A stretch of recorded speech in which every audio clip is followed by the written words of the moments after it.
Type of dissociative disorder. तो देखो इसका बच्चों ये भी है कि अगर ये बहुत लेंदी वीडियो बनेगा तो मैं इसको पार्ट्स में आपको दूंगी, ठीक है। पहले मैंने बना लूंगी, फिर उसके बाद देखूंगी कि कितने कितने पार्ट्स में मैं इसको दे सकती हूँ। तो हो सकता है कि टाइप्स को मैं दूसरे पार्ट्स में टाइप 2 में इसको दे दूँ। इस तरीके से भी मैं कर सकती हूँ, शॉर्ट शॉर्ट जो होता है वो जल्दी जल्दी डाउनलोड हो जाएंगे इसलिए, ठीक है। तो ये आप देख सकते हैं, इसके नोट्स बना सकते हैं।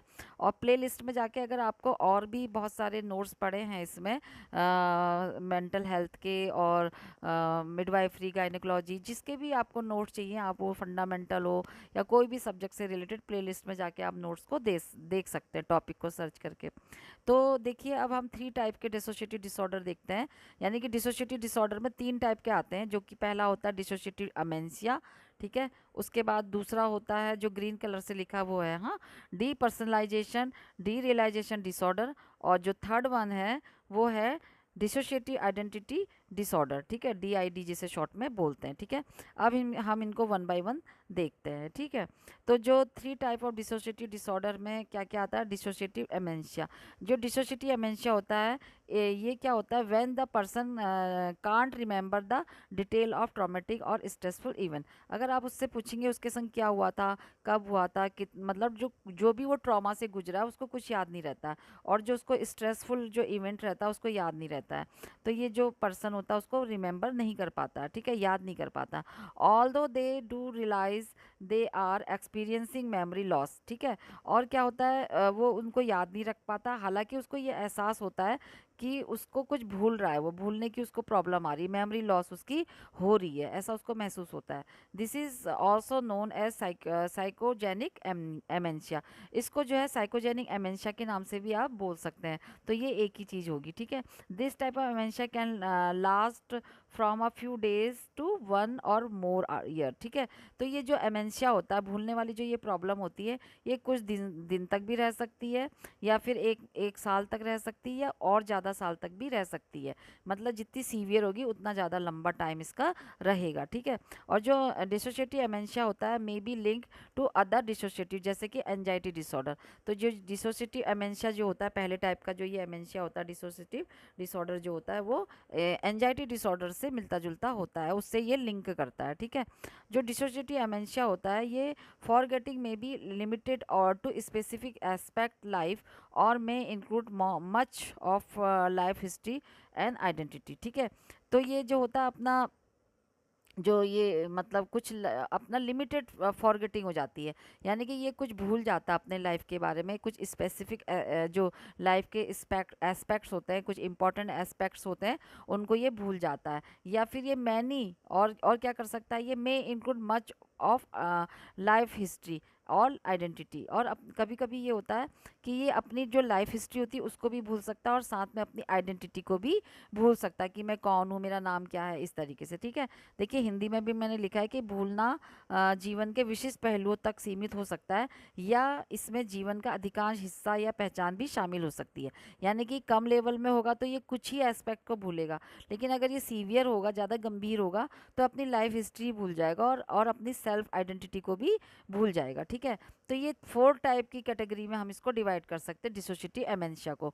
तो पहला हो गया लोकलाइज एमेंशिया। तो इसमें क्या होता है, जो पर्सन होता है उसको no memory of the traumatic event at all, यानी कि जो भी उसके संग दुर्घटना घटी थी, ट्रॉमेटिक इवेंट हुआ था, दर्दनाक जो भी घटना घटी थी, उसको वो पर्सन जो होता है उसकी मेमोरी में नहीं रहता, वो उस घटना उसको याद नहीं रहती। For example following A assault, जो भी उसके संग असॉल्ट हुआ था, जो उसने झेला था, अ पर्सन विथ लोकलाइज अमेंशिया में not recall any detail for a few days. कुछ दिनों तक का वो उसको डिटेल नहीं कर पाता, नहीं याद कर पाता है कि उसके संग हुआ क्या था, क्या उसके संग असॉल्ट हुआ था, तो वो उस दर्दनाक घटना को याद नहीं कर पाता। यानी कि कुछ एक घटना होगी, लोकलाइज का मतलब ही हो गया कुछ एक घटना जिसकी की उसको याद नहीं रहती है, ठीक है। फिर है सेलेक्टिव एमेंशिया। सेलेक्टिव एमेंशिया में क्या होता है कि कुछ पैची और incomplete memories of the traumatic event, यानी कि जो भी ट्रॉमा उसके संग घटित हुई थी, जो भी दर्दनाक घटना उसके संग घटित हुई थी, धुंधलापन रहेगा और इनकम्प्लीट रहेगा, पूरी तरीके से याद नहीं रहेगा, हल्का हल्का उसको याद रहेगा। तो ये तो हो गया सिलेक्टिव एमेंशिया। फिर हो गया तीसरा हो गया जनरलाइज एमेंशिया। जनरलाइज एमेंशिया में क्या होता है, जो पर्सन होता है has trouble remembering the detail of their entire life. अपनी पूरी लाइफ को याद करने के लिए उसको बहुत ज़्यादा मेहनत करनी होती है, बहुत ज़्यादा मुश्किल होती है, उसको याद नहीं आता पूरा डिटेल। तो ये जो हो गया जनरलाइज एमेंशिया, पूरी लाइफ को वो अच्छी से अपने याद नहीं कर पाता है, ठीक है। फिर है सिस्टमेटाइज एमेंशिया।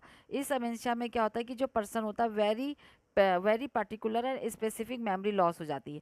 यानी कि जो उसकी बहुत ज़्यादा स्पेसिफिक जो इम्पोर्टेंट मेमोरी होती है वो लॉस हो जाती है। एग्जाम्पल के तौर पे देखें तो no recollection of one relatives, यानी कि वो किसी एक रिलेटिव को नहीं पहचानेगा, यानी कि किसी किसी पर्टिकुलर चीज़ के लिए उसकी जो मेमोरी होती है वो लॉस हो जाती है, चाहे वो उसके रिलेटिव्स का हो या कोई पर्टिकुलर स्पेस हो, इस तरीके से, ठीक है। तो ये हो गया सिस्टमेटाइज एमेंशिया। तो ये 4 एमेंशिया इसके टाइप थे, ठीक है।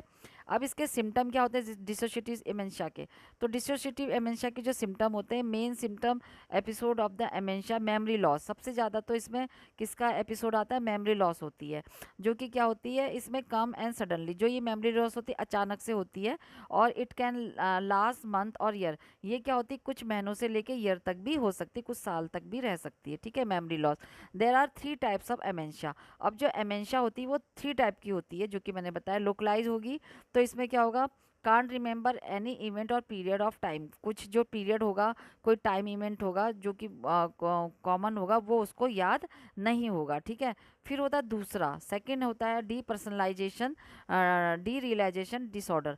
सेकंड हो गया ये वाला, ठीक है, डीपर्सनलाइजेशन और डी रियलाइजेशन डिसऑर्डर। डीपर्सनलाइजेशन और डिसऑर्डर जो होता है characterize by the feeling detach from one's life thoughts and feeling. इसमें क्या होता है, जो पर्सन होता है वो अपने की जो अपनी लाइफ होती है, जो अपने विचार धारणाएं होती हैं, जो उसकी फीलिंग होती है, उसी से वो अलग थलग हो जाता है, ठीक है। ये उसके करेक्टर में आ जाता है भूलने वाली प्रॉब्लम, ठीक है। वो अपनी लाइफ के बारे में भूल जाता है, अपने विचारों के, अपने फीलिंग के बारे में वो अलग हो जाता है, डिटैच कर लेता है, मतलब जानबूझ के नहीं मगर वो हो जाता है। People with this type of disorder से that the feel distance and emotionally unconnected to themselves, ठीक है, as if they are watching a character in a boring movie, ठीक है। उसको ऐसे लगता है कोई वो बोरिंग मूवी देख रहा है और उसमें उसका एक कैरेक्टर है, तो उसको ये याद ही नहीं रहता है। ये people with this type of disorder, people इस डिसऑर्डर में जो होते हैं वो क्या करते हैं, वो फील करते हैं डिस्टेंस एंड इमोशनली अनकनेक्टेड। वो अपने से क्या रहते हैं, दूर रहते हैं, और अपने जो इमोशंस होते हैं उससे वो अनकनेक्ट रहते हैं, अपने को कनेक्ट नहीं कर पाते। उन्हें ऐसे लगता है कि वो कोई बोरिंग मूवी देख रहे हैं, उन्हें मतलब कुछ ध्यान नहीं रहता है, अपने को वो कनेक्ट नहीं कर पाते हैं।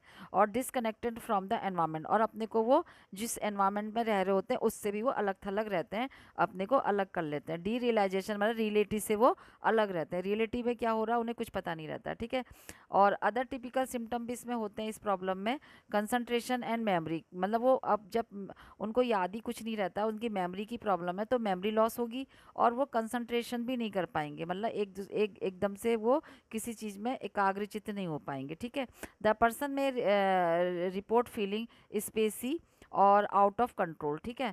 तो जो व्यक्तिगत जो ये होते हैं, जो पर्सन होते हैं, ये रिपोर्ट करते हैं, उनको स्पेसी की फीलिंग आती है, स्पेसी की फीलिंग, यानी कि उनको ऐसा लगता है कि अस्पष्ट और नियंत्रण से बाहर महसूस करते हैं अपने को, ठीक है। और मतलब कि एकदम उनकी फीलिंग ऐसी रहती कि आउट ऑफ कंट्रोल रहती है, अपने कंट्रोल में नहीं रहती है, और अपने को वो अलग महसूस करते हैं, ठीक है। और टाइम में स्लो डाउन, और उनको ऐसे लगता है कि जो उनका टाइम है वो धीमे चल रहा है, और they may perceive their body to be a different shape और साइज देन यूजुअल। और उनको ऐसा लगता है जो उनकी बॉडी पहले थी अब वो उसमें चेंजेज आ गया, शेप और साइज वगैरह में डिफरेंट हो गया, मतलब चेंजेज हो गए, ऐसा उनको महसूस होता है इन सीवियर केसेस में। और जो गंभीर केस होते हैं, they can not recognize themselves in a mirror. और जो बहुत ज़्यादा भयंकर केस हो जाते हैं, जो सीरियस हो जाते हैं, उसमें तो वो अपने को ही अपने मिरर में नहीं पहचान पाते हैं, आईने में वो खुद को भी नहीं पहचान पाते, रिकॉग्नाइज नहीं कर पाते, खुद को नहीं पहचान पाते हैं, ठीक है। जो सिम्टम होते हैं इसके डीपर्सनलाइज डीरियलाइजेशन डिसऑर्डर के, वो क्या होंगे, तो इसके जो लक्षण होते हैं इसके जो होते हैं, इसमें आता है एक्सपीरियंसिंग वन और both of the following episode in the recurring pattern over in lengthy period of time, ठीक है। जो जो ये लंबे समय तक आवर्ती पैटर्न में निम्नलिखित में से एक या दोनों जो प्रकरणों का अनुभव करना शामिल होता है। यानी कि जो नीचे दिए गए जो सिम्टम होते हैं उसमें से एक या दो सिम्टम उनके जो होता है लंबे समय तक उनके साथ रह सकता है, period of time, lengthy period of time या उससे भी ज़्यादा। ठीक है, तो डीपर्सनलाइजेशन होता है। इसमें क्या होगा, जो फॉलोइंग मतलब एक तो हो गया डीपर्सनलाइजेशन, इसमें क्या होगा, फीलिंग ऑफ अनरियलिटी, उसकी अनरियलिटी मतलब रियलिटी से अलग उनकी फीलिंग रहती है। और detach from the mind body and self, यानी कि अब इसमें पर्सनैलिटी से रिलेटेड है तो अपनी पर्सनैलिटी से ही वो डिटैच हो जाते हैं। अपनी माइंड, उनके माइंड में कुछ जो बातें चल रही है उन्हें कुछ पता नहीं रहता, सोच विचार नहीं कर सकते। अपनी बॉडी भी उनको पहले जैसी नहीं लगती है और अपने से वो अलग थलग अपने को कर लेते हैं। ठीक है, it feel as if you are observing your life an event from afar rather than the being an active participation. ठीक है, और वो क्या करते हैं, उनको ऐसा फील होता है, उनको ऐसा ऑब्जर्व होता है कि जो उनकी लाइफ इवेंट्स हैं उससे वो उनको वो मतलब उन इवेंट्स को वो बहुत दूर से ऑब्जर्व कर रहे होते हैं, उसके साथ वो एक्टिवली पार्टिसिपेट नहीं करते हैं। जो भी इवेंट्स उनके लाइफ में चल रहा होता है उसमें वो एक्टिवली पार्टिसिपेट नहीं करते हैं, बढ़ चढ़ के हिस्सा नहीं लेते हैं, ना ही कोई इंटरेस्ट लेते हैं। वो उससे दूर से उसको बस क्या करते हैं, ऑब्जर्व करते हैं। कहने का मतलब महसूस भी नहीं कर पाते ठीक से, उनको ऐसा महसूस होता है मानो वो उसके उसके पार्टिसिपेंट नहीं है, उसके वो भागीदार नहीं है। ठीक है, और वो अपने को दूर से उसको देख रहे हैं, तो ऐसा उन्हें लगता है। फिर है डी रियलाइजेशन। डी रियलाइजेशन का मतलब क्या होता है, इसमें इसके अंदर इन्वॉल्व फीलिंग ऑफ अनरियलिटी और being detach from the your surrounding. इसमें उनको ऐसा लगता है कि वो अपने को डी रियलाइज कर रहे हैं, यानी कि उनको फीलिंग आती है कि वो जो रियल में है उससे वो अपने को डिटैच कर लेते हैं, अलग थलग करते हैं। People and thing may not seem real, उनको ऐसा लगता है ये जो भी चल रहा है उनके आसपास ये रियल नहीं है। ठीक है, ड्यूरिंग दिस एपिसोड, और इस एपिसोड के समय में you are aware of surrounding, वो अपने जब उन्हें लगता है ना कि ये रियल नहीं है तो वो बहुत ज़्यादा उसके लिए अवेयर होते हैं कि ये क्या चीज़ है, और know that what you are experiencing is isn't normal, और जो भी वो उसके बारे में एक्सपीरियंस करते हैं वो नॉर्मल नहीं होता है, क्योंकि उन्हें पता ही नहीं रहता ये क्या है, तो वो जो भी उसके बारे में सोचते हैं वो नॉर्मल नहीं होता है। ठीक है, दी सिम्टम में start as early as childhood, जो ये सिम्टम होते हैं ये क्या होते हैं, अर्ली चाइल्डहुड से स्टार्ट होते हैं। ठीक है, जैसे कि हमने बताया था कि बच्चों में भी जो होता है कुछ दिमाग में उनका बैठ जाता है तो वो इस वाली प्रॉब्लम से ग्रसित हो जाते हैं। कहने का तो बचपन से ही वो ये सिम्टम लक्षण स्टार्ट हो जाते हैं, ये वाले डी रियलाइजेशन वाले। ठीक है, the average age of the first episode of is 16, तो जो इसका फर्स्ट एपिसोड होगा इसका जो लक्षण होगा वो 16 ईयर की एज इसकी जो होती एवरेज एज होगी।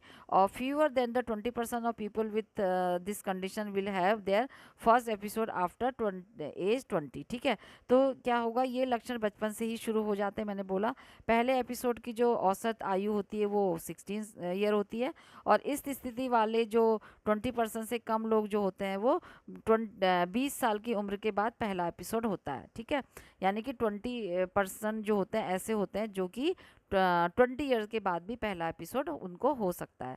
अब है थर्ड वाला डिसोशिएटिव आइडेंटिटी डिसऑर्डर, यानी कि DID। ठीक है, तो इसमें क्या था, अभी हमने पर्सनैलिटी वाला देखा था, अभी हम देखते हैं आइडेंटिटी डिसऑर्डर। इसमें क्या होगा कि जो 2 और मोर सेपरेट आइडेंटिटीज, एक ही पर्सन की जो होती है, जो पीपल होता है वो उसके साथ जो होती है एक ही पर्सन की 2 या 2 से ज़्यादा सेपरेट आइडेंटिटीज होती हैं, वो ऐसा मानता है। दीज आइडेंटिटीज कॉल अल्टर, ये जो आइडेंटिटीज होती है चेंजेज होती रहती हैं, यानी कि जो उसकी नेचुरल आइडेंटिटी थी उससे ये चेंज होती है। ठीक, नेचुरल पर्सनैलिटी से ये चेंजेज होती है।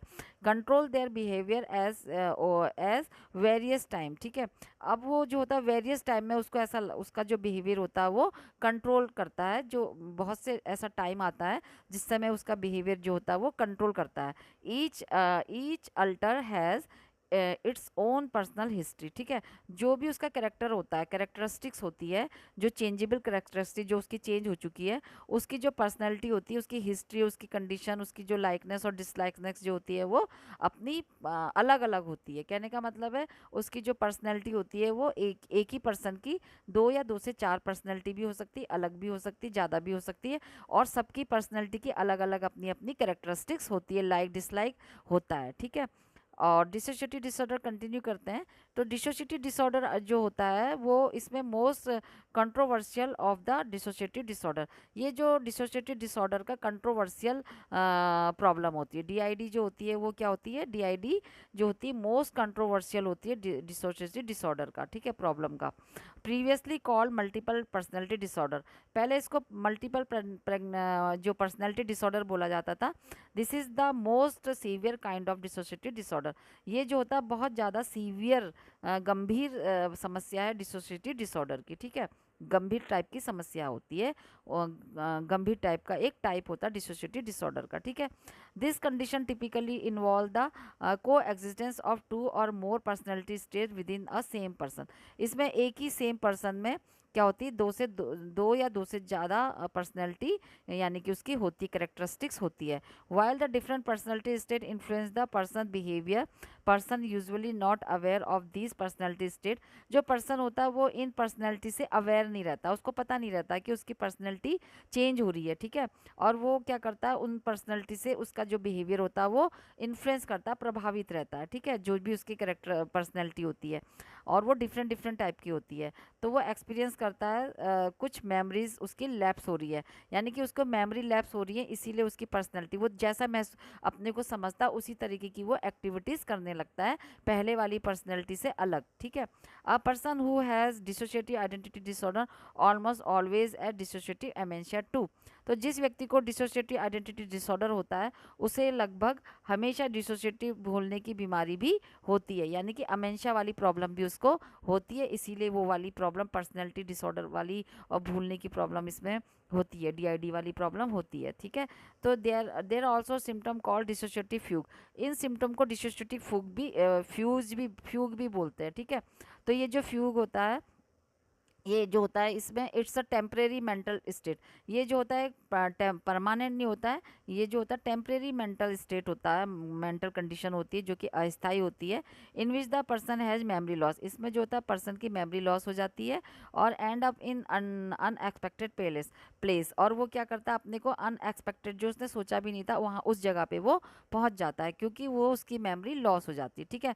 Because dissociative disorder appear on the trauma spectrum, क्योंकि ये जो डिसोसिएटिव डिसऑर्डर होता है ये ट्रॉमा के टाइम पर इसको देखा जाता है, मतलब वहाँ पे से ये दिखता है। Many people with dissociative disorder में हैव को occurrence trauma related mental health condition, trauma से रिलेटेड मेंटल हेल्थ कंडीशन में ये वाली प्रॉब्लम आती है, यानी कि वो किसी ना किसी ट्रॉमा से गुजरे होते हैं, जैसे कि पोस्ट ट्रॉमेटिक स्ट्रेस डिसऑर्डर, यानी कि पोस्ट ट्रॉमेटिक यानी कि ट्रॉमा के बाद जो स्ट्रेस डिसऑर्डर होता है, पोस्ट ट्रॉमेटिक डिसऑर्डर इसका नाम होता है, पोस्ट ट्रॉमेटिक स्ट्रेस डिसऑर्डर, ये वाली प्रॉब्लम में हो सकता है ये वाली फ्यूज डिसऑर्डर, और जो बॉर्डर लाइन पर्सनैलिटी डिसऑर्डर होगा और सब्सटेंस यूज डिसऑर्डर के बाद ये वाली प्रॉब्लम हो सकती है, डिप्रेशन में हो सकता है और एंजाइटी डिसऑर्डर में हो सकता है। सिम्टम डिसोसिएटिव आइडेंटिटी डिसऑर्डर में क्या क्या हो सकता है, a person with DID with two और मोर डिस्टेंट, मतलब अलग अलग पर्सनैलिटीज आइडेंटिटीज़ होती हैं एक ही पर्सन की, और जो कोर आइडेंटिटी होती है पर्सन की, यानी कि कोर का मतलब होता है जो नेचुरल, जो उसकी पहले वाली जो आइडेंटिटी होती है पर्सन की वो उसकी यूजुअल पर्सनैलिटी होती है, यानी कि उसकी अपनी पर्सनैलिटी जो होती है वो पहले वाली कोर वाली होती है, ठीक है। और उसके बाद वाली को अल्टर कहते हैं, यानी कि जो चेंजेबल होती है पर्सन की अल्टरनेटिव पर्सनैलिटीज़ होती है। ये अल्टरनेटिव का मतलब होता है जो उसके बाद कुछ टाइम तक रहने वाली जो पर्सनैलिटीज़ होती है वो अल्टर होती है, चेंजेबल होती है, लेकिन जो उसकी मेन पर्सनैलिटी जो पहले से चली आ रही है वो कोर होती है, ठीक है, कोर पर्सनैलिटी होती है।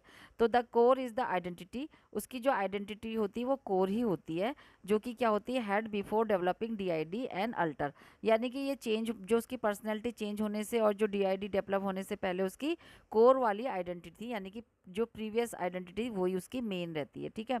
Each alter has particular set of behaviour, सभी के अपने अपने पार्टिकुलर बिहेवियर होता है, एटीट्यूड होता है, पर प्रेफरेंसेस होता है, मेमोरीज होती है और वे ऑफ थिंकिंग होती है, मतलब जितने भी हमने अभी डिसऑर्डर्स देखे थे, प्रॉब्लम देखी थी, सभी का जो होता है अपना अपना बिहेवियर एटीट्यूड होता है, ठीक है, अपना अपना व्यवहार होता है। और अदर पीपल में be able to tell the difference between the alters, ठीक है।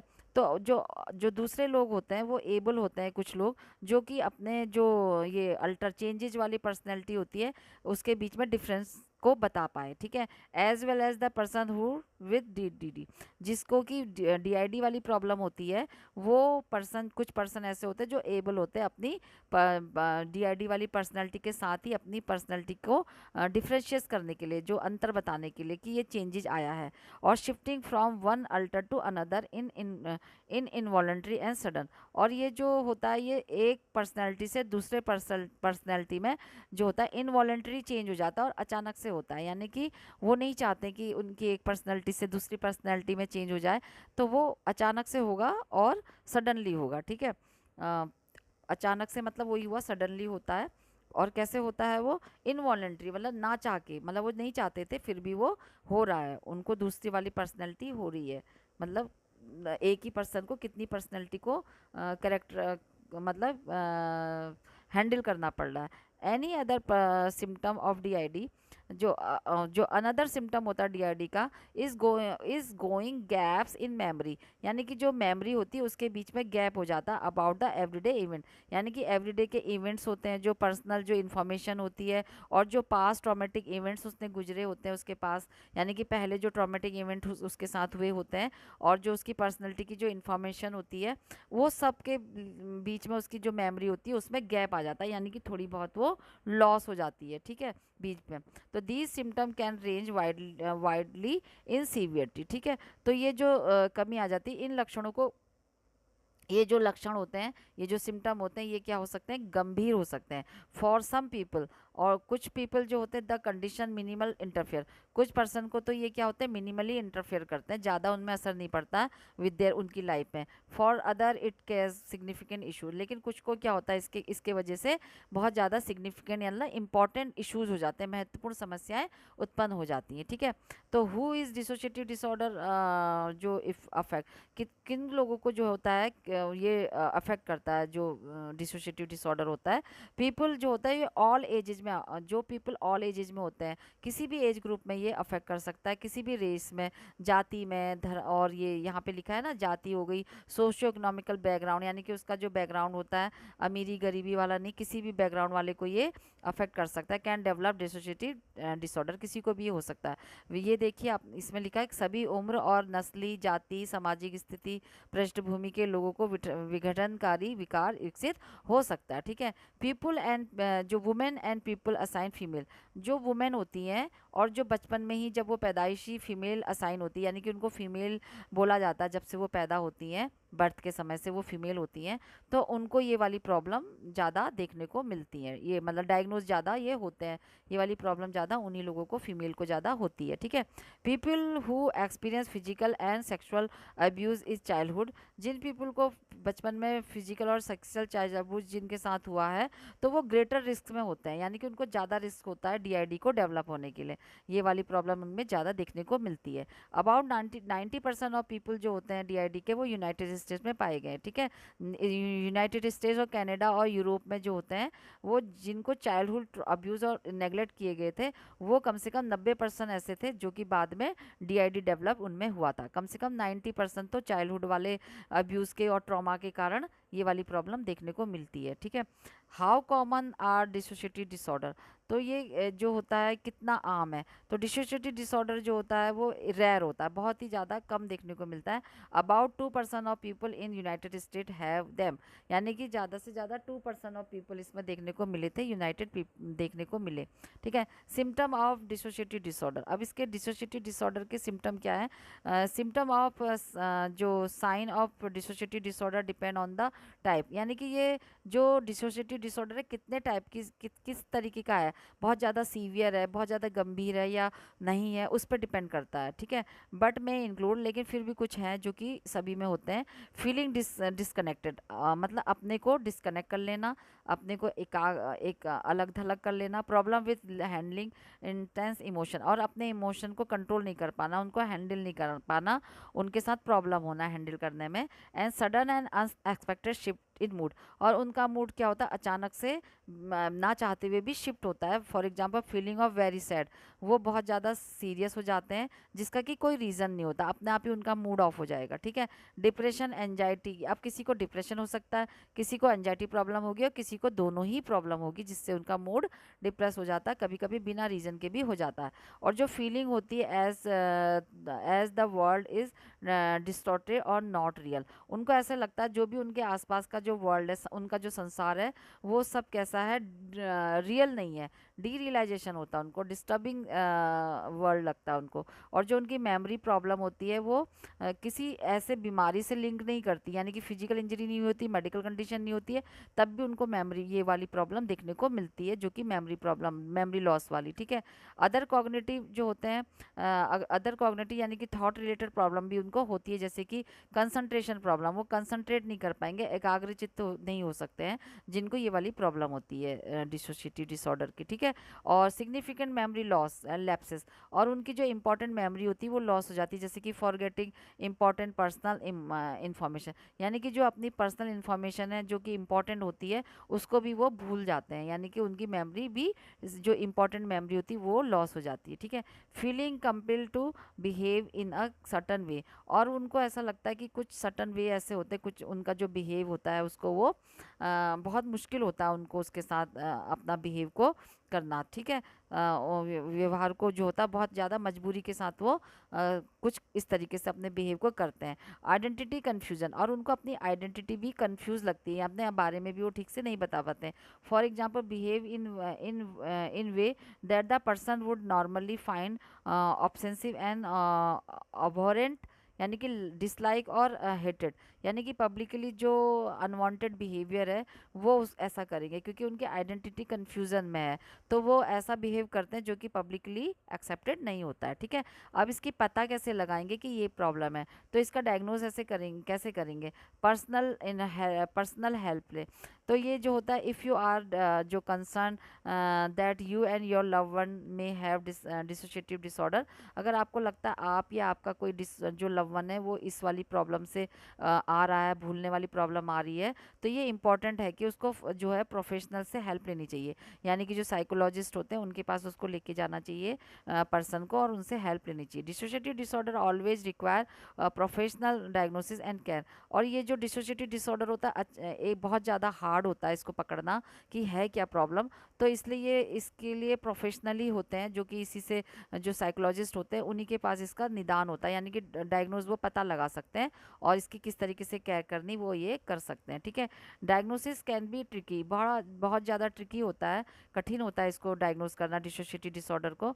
ये जो होता है कॉम्प्लेक्स होता है, बहुत जटिल होता है इसके सिम्टम, और common to number of other condition, और ये जो होता है कुछ अदर नंबर कंडीशंस होती हैं जो कि ये उससे भी उसमें भी कॉमन होते हैं, जो इसमें जो देखने को मिलता है वो वाले जो लक्षण होते हैं वो अदर कोई हेल्थ कंडीशन होती उसमें भी देखने को मिलती है, जैसे फॉर एग्जांपल फिजिकल कॉजेज, जैसे फिजिकल कॉजेज में जैसे अगर किसी को हेड में हेड इंजरी हो जाए, हेड ट्रॉमा हो जाए या ब्रेन ट्यूमर हो, तो उनको भी ये वाले प्रॉब्लम देखने को मिलते हैं, जिसकी वजह से क्या होता है एमेंशिया और अदर कॉग्निटिव प्रॉब्लम उनको आने लगती है, यानी कि भूलने की प्रॉब्लम उनको होने लगती है। एंड मेंटल इलनेस वाली प्रॉब्लम भी देखने को मिलती है, जैसे कि ओसीडी, ओसीडी वाली प्रॉब्लम, जैसे ऑब्सेसिव कंपल्सिव डिसऑर्डर, अभी मैंने डाला 2-4 दिन पहले ही, आप देख सकते हैं, बल्कि 3 दिन हो, दूसरा दिन हो रहा आज शायद डाले हुए, अपलोड करे हुए, इसको भी आप प्लेलिस्ट में देख सकते हैं ओसीडी को। तो इनको जिनको पैनिक अटैक है, ये भी मैंने डाला पैनिक डिसऑर्डर, तो ये और पोस्ट ट्रॉमेटिक स्ट्रेस डिसऑर्डर भी मैंने अपलोड कर चुकी हूँ। तो इन सारी प्रॉब्लम में क्या होता है, मेंटल इलनेस में भी ये सिमिलर सिम्टम देखने को मिलता है जो कि डिसोसिएटिव डिसऑर्डर से लिंक करता है, मतलब उसी तरीके के सिम्टम इन वाली प्रॉब्लम में भी देखने को मिलते हैं जो कि मेंटल इलनेस है, ठीक है। उसके बाद जो होता है, उसके बाद जो होता है the effect of certain substances, जो कुछ सब्सटेंसेस ऐसे होते हैं जिसका जो इफेक्ट होता है, यानी कि जो प्रभाव पड़ता है वो जो होता है जो रिक्रिएशनल जो ये ड्रग्स होती है ना, रिक्रिएशनल ड्रग होती हैं जो कि क्या की जाती है, जो प्रिस्क्राइब की जाती है मेडिकेशन, और सम जो कि ड्रग होती है उसका भी इनमें असर पड़ता है, मिमिक सिम्टम, यानी कि उसका थोड़ा बहुत असर इसमें देखने को मिलता है, इसी तरीके के एक्टिविटीज़ उसमें भी होती कुछ ड्रग का यूज़ करने से, कुछ ड्रग का जो इफेक्ट होता है, कुछ ड्रग ऐसी होती हैं जिसको लेने से इसी तरीके के सिम्टम उनको देखने को मिलते हैं, ठीक है। उसके बाद है हेल्थ जो केयर प्रोवाइडर होते हैं, diagnose dissociative disorder, assign your symptom and personal history, ठीक है। तो जो हेल्थ केयर जो डॉक्टर्स होते हैं इन लक्षणों को क्या करते हैं, वो उसकी हिस्ट्री को, जो सिम्टम होते हैं पर्सनल हिस्ट्री को वो असाइन करेंगे, देखेंगे, पता करेंगे, उससे पता करेंगे उनकी हिस्ट्री से। और जो प्रोवाइडर होते हैं वो कुछ टेस्ट भी कर सकते हैं रूल आउट करने के लिए कुछ मेडिकल कंडीशन को, क्योंकि मैंने अभी बताया था कि कुछ ऐसी मेडिकल कंडीशन भी होती है जिसमें इसी तरीके के सिम्टम होते हैं। उनको देखने के लिए वो कुछ डॉक्टर कुछ टेस्ट करा सकते हैं डॉक्टर, कि कहीं वो वाली प्रॉब्लम तो नहीं है जिसमें कि सिमिलर सिम्टम देखने को मिलते हैं मेमोरी लॉस वाले, ठीक है। जैसे कि हेड इंजरी तो नहीं है इसको, ब्रेन ट्यूमर तो नहीं है, और फिर कुछ स्लीप डिप्रिवेशन यानी कि कुछ उसको नींद वाली प्रॉब्लम तो नहीं है, या फिर नींद ना आना जिसे बोलते हैं। एंड सब्सटेंस और अल्कोहल यूज़, कोई वो ऐसे सब्सटेंस यूज़ कर रहा है जो अल्कोहल यूज़ कर रहा है जिसमें कि ये वाले सिम्टम भी आते हैं। Once they rule out possible cause, they likely refer to mental health specialist, ठीक है। अगर उनको क्या होता है, they rule out of the possible causes, जब वो रूल आउट कर लेते हैं तो वो क्या करते हैं, उनको इसी तरीके की जो सिम्टम होते हैं तो उनको जो मेंटल हेल्थ स्पेशलिस्ट के पास वो उनको रेफर करते हैं, भेजते हैं, जैसे कि साइकोलॉजिस्ट होते हैं, टू मेक अ डायग्नोसिस, जो कि क्या करेंगे, अब डायग्नोसिस करेंगे, पता लगाएंगे कि क्लिनिकल इंटरव्यू लेंगे उनका और ऑब्जर्व करेंगे उनका, उनको देख के पता लगाएंगे कि उनको किस तरीके की ये वाली प्रॉब्लम है कि नहीं, एमेंशिया वाली, ठीक है। और जो मेंटल हेल्थ प्रोफेशनल होते हैं, यूज़ क्राइटेरिया, इसका पता लगाने के लिए जो प्रोफेशनल जो ये डॉक्टर्स होते हैं, ये अमेरिकन जो ये जो क्राइटेरिया होता है, अमेरिकन जो psychiatric association diagnostic and statistical manual of mental disorders, उस क्राइटेरिया के अकॉर्डिंग वो इसको डायग्नोज करते हैं, ठीक है। डायग्नोज स्पेसिफिक जो डिसोसिएटिव डिसऑर्डर किस टाइप का डिसऑर्डर है, वो इस मैनुअल के हिसाब से वो पता लगाते हैं, ठीक है, जो कि उसमें क्राइटेरिया दिया रहता है। फिर एक कॉम्प्लिकेशन, अब इसके कॉम्प्लिकेशन भी होते हैं, without treatment possible complication for a person with dissociative disorder में इंक्लूड।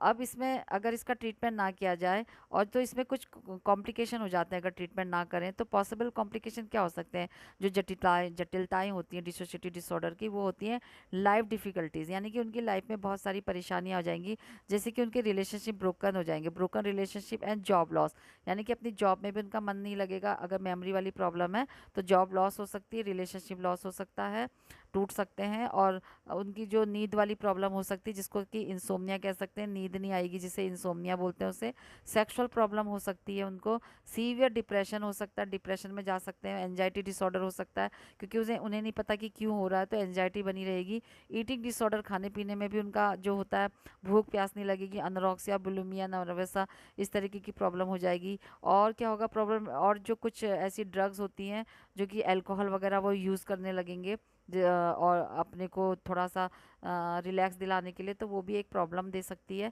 सेल्फ हार्म करा सकते हैं, जैसे कि सुसाइडल थॉट्स उनको आएंगे, तो इसका ट्रीटमेंट क्या करेंगे, इसका ट्रीटमेंट करने के लिए जो होता है डिसोसिएटिव ट्रीटमेंट, इसका जो होता है वेरी करता है based on the type of disorder, यानी कि वो किस तरीके का डिसऑर्डर है, कितना सीवियर है, उस पर डिपेंड करेगा इसका treatment. And you have and your individual needs, but generally include the psychotherapy and medication. तो इसमें इंडिविजुअल की जो मतलब देखा जाएगा कि उसको किस तरीके की ज़रूरत है, किस तरीके की उसको नीड है, तो इसमें साइकोथेरेपी आ सकती है, मेडिकेशन आ सकता है इसके ट्रीटमेंट में। Treatment must occur in safe and relax environment, तो जो ट्रीटमेंट होता है वो एक सेफ एनवायरनमेंट में और जो काम वाला कूल वाला एनवायरनमेंट है वहाँ उसको दिया जाना चाहिए, ठीक है। जो साइकोथेरेपी होती है वो known as talk therapy, psychotherapy को टॉक थेरेपी भी बोलते हैं, इसको काउंसलिंग भी बोलते हैं, कह सकते हैं आप। इसमें क्या होता है, usually need to the long term, ये लंबे समय तक चलेगी, और इसका एग्जाम्पल होगा इसके एग्जाम्पल में कॉग्निटिव बिहेवियर थेरेपी आ सकती है, और साइको एनालिसिस भी इसके अंदर आएगा, ठीक है। फिर मेडिकेशन में क्या होगा, अब ये जो थेरेपी है ये भी मैंने बताई है, आप प्लेलिस्ट में देख सकते हैं। फिर मेडिकेशन में क्या होता है कि देर आर नो मेडिकेशन, इसके लिए कोई ऐसी मेडिकेशन नहीं है जो कि स्पेसिफिक जो डिसोसिएटिव एमेंशिया के लिए बनी हो इसको ट्रीट करने के लिए। तो जो डॉक्टर होते हैं वो प्रिस्क्राइब कर सकते हैं एंटी डिप्रेसेंट जो मेडिकेशन होती है, और एंटी एंजाइटी मेडिकेशन होती है, और जो एंटी साइकोटिक मेडिकेशन होती है वो इनके लिए डॉक्टर प्रिस्क्राइब कर सकते हैं, जो कि हेल्प करेगा उसकी मेंटल हेल्थ सिम्टम को कंट्रोल करने में, जो कि डिसोसिएटिव एमेंशिया से लिंक करती है, यानी कि ये वाली जो प्रॉब्लम है डिसोसिएटिव एमेंशिया वाली, सॉरी डिसोसिएटिव डिसऑर्डर वाली, उसको थोड़ा सा कंट्रोल करने के लिए वो इस तरीके की मेडिकेशन दे सकते हैं, जो कि एंटी डिप्रेसिव होगी, एंटी एंजाइटी होगी और एंटी साइकोटिक मेडिकेशन, ठीक है। फिर एक ट्रीटमेंट है डीपीटी। डीपीटी का मतलब है जो कि इसमें क्या करेंगे पर्सन को कि इसमें जो होता है, DPT is the specially adapted for the people who experience emotions very intensely. जो होते हैं अपने इमोशन को, जो अपने एक्सपीरियंस को जो होते हैं वो समझ लेते हैं, वो उसको स्ट्रांगली एक्सेप्ट कर रहे होते हैं, उनके लिए ये वाली डायलेक्टिकल बिहेवियर थेरेपी यूज़ कर सकते हैं, ठीक है। तो इसमें क्या होता है, इनका मेल गोल जो गोल होता है, जो इसका उद्देश्य होता है, वो उसमें बैलेंस बना के रखना होता है, उसके एक्सेप्ट जो वो एक्सेप्ट कर रहे हैं कि उनको ये वाली प्रॉब्लम है, कितनी तक का है, और उनका जो चैलेंज है कि वो इसको कितना तक ठीक करना, उसको ये बिल्कुल से ठीक करना है, ये एक चैलेंज होता है। और उनकी जो याददाश्त होती है कितने तक का वो इससे जूझ रहे हैं उसको, और उसके जो बेनिफिट होंगे उसके बीच में चैलेंज सॉरी बैलेंस बना के रखना ही इसका एक एम होता है, ठीक है। और जो थेरेपिस्ट होते हैं वो हेल्प करते हैं लर्न विथ न्यू स्किल।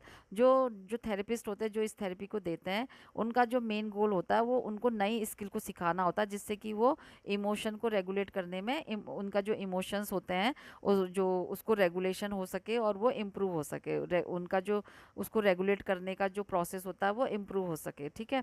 और जो थेरेपी कैन बी डिफ़िकल्ट, जो ये थेरेपी होती है डिफ़िकल्ट हो सकती है। It involve the remembering and learning to deal with past trauma, ठीक है। इसमें क्या इन्वॉल्व किया जाता है कि उस जो पास्ट ट्रॉमा उनको मिला उनको याद करें और उससे उनको डील करना सीखें, मतलब वो जो ट्रॉमा मिला था अब उससे कैसे डील करना है ये सीखना होता है इसमें। तो ये जो होती है डिफ़िकल्ट हो सकती है, थोड़ी कठिन हो सकती है, but it can significant help your symptom in the long term, और ये लंबे समय तक चलने वाले जो है उसमें हेल्प करेगा, जो कि लंबे समय से सिम्टम चले आ रहे हैं उसको मिनिमाइज करने में हेल्प करेगा। अदर थेरेपीज जो होती है दैट कैन हेल्प इंक्लूड, जो अदर थेरेपीज होती है उसमें आता है जो हेल्प करती है, हिप्नोसिस होती है। जो हिप्नोसिस होती है उसको हिप्नोथेरेपी भी को कहते हैं। ये एक ऐसी कंडीशन होती है डीप रिलैक्सेशन वाली और फोकस कंसंट्रेशन। इसमें डीप रिलैक्सेशन बताया जाएगा, उसको सिखाया जाएगा, और उसको फोकस करना, कंसंट में फोकस किया जाएगा, रिलैक्सेशन में और कंसंट्रेशन में फोकस किया जाएगा, ठीक है, करना उसको सिखाएंगे। हिप्नोटाइज करते हैं इसको, हिप्नोथेरेपी भी इसको बोलते हैं, ठीक है। When you are under hypnosis, जब क्या होते हैं जो पेशेंट जिसको ये वाली प्रॉब्लम होती है जब वो हिप्नोसिस के अंडर में होता है, तो this intense level of the concentration and focus allow you get ignore ordinary distraction and more open to guided suggestion to make changes to improve your health. तो उसको कंसंट्रेट करने को बोला जाएगा, फोकस करने को बोला जाएगा उसी एक चीज़ पे जिस पे कि उसको ध्यान लगाना है, और उसको जो आउटसाइड जो डिस्ट्रैक्शन हो रहा, डिस्टर्बेंस हो रहा, उसको इग्नोर करने के लिए बोला जाएगा, और उसमें उसको गाइड किया जाएगा उस चीज़ के लिए, और उसको सजेस्ट किया जाएगा कि वो जो भी उसकी हेल्थ में चेंजेज हैं वो इम्प्रूव हो सके, चेंज इम्प्रूव योर हेल्थ, ठीक है। और फिर है EMDR थेरेपी। EMDR थेरेपी का मतलब होता है eye movement desensitization reprocessing therapy को ही EMDR थेरेपी बोलते हैं। इसमें क्या इन्वॉल्व किया जाता है, आई मूवमेंट इसमें इन्वॉल्व किया जाए, इन्वॉल्विंग मूवमेंट योर आई, इस पे आई का मूवमेंट को इन्वॉल्व किया जाएगा। और ये जो होती है specific wave you process traumatic movement memories, तो इसमें जो ट्रॉमेटिक जो प्रोसेस होती है मेमोरीज होती है उसके लिए इसमें जो होता है इसका एक तरीका होगा जिसमें कि ये जो आई मूवमेंट के थ्रू उसको प्रिवेंट किया जाएगा। तो इसमें क्या करेंगे, इसका जो गोल होता है वो हेल्प करेगा कि जो ट्रॉमा है उसको दूर करना, मतलब ट्रॉमेटिक जो इवेंट उनके पास हुए उनको दूर करना, और उनकी जो लाइफ एक्सपीरियंसेस है, जो डिस्टर्बिंग लाइफ एक्सपीरियंस, अदर जो लाइफ डिस्टर्ब हो रही है उनकी, उससे उसको प्रिवेंट करना, बचाना। तो ये उसका होता है compare to the other therapy method. जो ये वाली जो अदर जो थेरेपी मेथड होती है उसके कंपैरिजन में जो EMDR होती है वो रिलेटिवली न्यू है। अभी ये वाली जो थेरेपी होती है ये न्यू होती है, ठीक है। फिर इसका आउटलुक क्या होगा, प्रोग्रेस जो प्रोग्नोसिस होती है, इसका प्रोग्नोसिस होती है कि जो प्रोग्नोसिस होती है इसकी ये वेरी करती है। डिसोशिएटिव डिसऑर्डर उसका कैसा था। वाइल प्रोफेशनल जो प्रोफेशनल ट्रीटमेंट यूजुअली साइकोथेरेपी, अगर जब वो साइकोथेरेपी के साथ जो साइकोथेरेपी उन्होंने ली है, जो प्रोफेशनल ट्रीटमेंट लिया है, many people with dissociative disorder can address, तो उनकी जो डिसोशिएटिव एड्रेस किया जा सकता है कि किस तरीके का उनको प्रॉब्लम है, पता लगाया जा सकता है, और major symptom of this condition and improve their daily functioning, तो उनके जो मेजर सिम्टम होते हैं, जो कंडीशन उनकी होती है, उसको इम्प्रूव किया जा सकता है, जिससे कि उनकी जो डेली लाइफ फंक्शनिंग है वो इम्प्रूव हो सके, ठीक है। और जो सम पीपल होते हैं, कुछ पीपल होते हैं जो डिसोशिएटिव डिसऑर्डर वाले होते हैं, जो स्पेशली डिसोशिएटिव आइडेंटिटी डिसऑर्डर वाले, उसको सीवियरली इम्पैक्ट देयर लाइफ, उनकी जो लाइफ में क्या होता है, इसका सीवियरली इम्पैक्ट पड़ता है। तो सुसाइडल अटैम्प्ट एंड जो self harm are common in people with DID, तो जो ये वाले जो पर्सन होते हैं, इनमें सेल्फ अटैम्प्ट मतलब सुसाइड अटैम्प्ट का और सेल्फ हार्म का जो होता है वो कॉमन होता है इन पीपल में। तो more than 70% of people with DID attempt suicide, तो ज़्यादा से जो 70% तो सुसाइडल अटैम्प्ट करने की कोशिश करते हैं इसमें, ठीक है।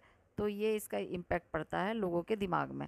और इसके साथ कैसे रह सकते हैं जब ये प्रॉब्लम होती है, तो if you are experiencing symptom और डिसोशिएटिव डिसऑर्डर, अगर आप ये वाले सिम्टम एक्सपीरियंस कर रहे होते हैं, याददाश्त भूलने वाले, तो अपने हेल्थ केयर प्रोवाइडर से बात करें, डॉक्टर से और मेंटल हेल्थ प्रोफेशनल से बात करें, ताकि वो आपको अच्छे से ट्रीटमेंट दे पाएँ, कुछ थेरेपीज दे पाएँ। तो thank you guys for watching this video, please do like share comment and subscribe this channel. मैं इसको पार्ट्स में आपको दूंगी 1 2 करके, जितने भी पार्ट्स में ये बनेगा उसमें मैं पार्ट्स करके डाल दूंगी, फर्स्ट पार्ट सेकेंड पार्ट करके, ठीक है। तब तक के लिए गुड बाय, टेक केयर।